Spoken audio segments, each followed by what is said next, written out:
In this simple video tutorial, I'm going to share with you how to enable Do Not Change Password in case your iPhone gets lost or stolen. By chance, if someone knows your device passcode, they can't disable it, can't change it, or do anything with your iPhone. This helps easy recover of your device if you enable Find My. To do this, simply head to your phone settings. On the settings page, on this option of Face ID and Passcode, this is where you can change or remove your device security lock. What we are going to do is to just hide this option. Simply head to Screen Time.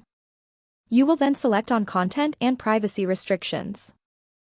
Scroll down onto Passcode Change. Mark on Don't Allow.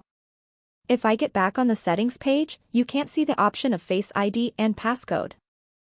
This helps you to not change or remove your iPhone passcode in case someone who knows it accesses your device. That's how easy it is to enable Do Not Change Passcode on your iPhone. If you have any questions, just let me know in the comments section down below. Please don't forget to leave a like, share and subscribe for more video tutorials like this one.